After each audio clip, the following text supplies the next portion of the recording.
everyone, my name is Robbie Phillips and welcome to The Process. In episode 2, we looked at how we could incorporate fingerboards and campus boards into our daily training routines. Today, I want to show you the Woody and how we can utilize that to its maximum potential. A training board is typically a relentlessly steep board plastered with climbing holds. Now, a good board is one that has a lot of different types of climbing holds in order to make different kinds of problems up that will work your weaknesses. So there are a few different types of boards available. You've got the mirror board and the mix board. Now, the mix board is just a random flurry of climbing holds on the wall. You can make up whatever you want on there. The mirror board, however, is mirrored on both sides, meaning what you do on the left, you can do on the right, which is perfect for working weaknesses. Now, the board is an incredible tool to get strong, but only if you use it wisely. So here are a few techniques to make that strength become more applicable for climbing. Now, when you first build a problem in the board, climb it using only the big footholds. When you've done that, move on to the medium footholds, and when you've done that, then move on to the small footholds.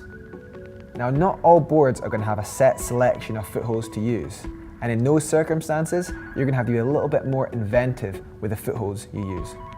Now, the other way of using your feet in climbing on a board is to do foot to hand movements. That's where you don't actually have specific footholds on the problem. Instead, you're going to be using only the handholds you've previously used. This creates a different kind of movement, which is really important to train. But make sure you check the rules of your local climbing wall because not all boards allow the handholds for your feet. As you progress using a board, you're going to start using smaller footholds. And sometimes it can feel easier to let your feet cut loose when you're doing a move. It's at this point you want to try and hold back and keep your feet on the wall. Believe me, it'll be much better for your climbing in the long run. Now, something I talk about a lot is core transfer. Core transfer is when your core has the ability to push force through your feet. Now, when you do an L hang or a front lever, that can show you have a very strong core, but it's not necessarily applicable to climbing. To train core transfer, I do this by trying to keep my feet on the board at all times. If my feet cut loose, I count this as a failed attempt. Setting board problems should be a fun process, but it's even better if you've got a friend to do it with. That way, you don't end up setting the same kind of problems you're used to doing.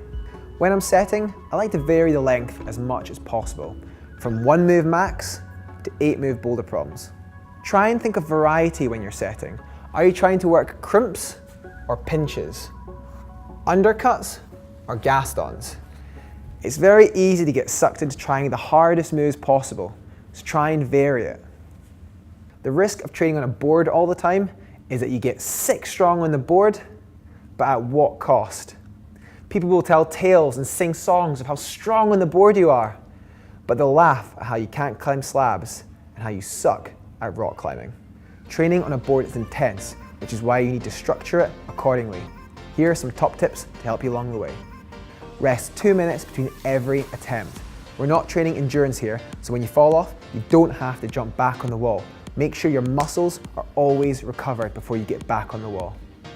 Don't train on the board for too long. The nature of the board is it's very intense and will put a lot of strain on your muscles and ligaments. So I give myself an hour max of board training every session.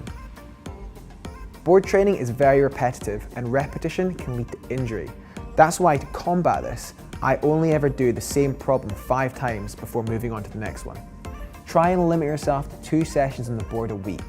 Remember that training on the board is intense, repetitive, and very two-dimensional. Climbing, on the other hand, is multifaceted and requires an all-round approach, not just a 45-degree one. I hope you've enjoyed watching this episode of The Process Season 2. For more detailed information on the topics discussed in this episode, then follow the link in the description.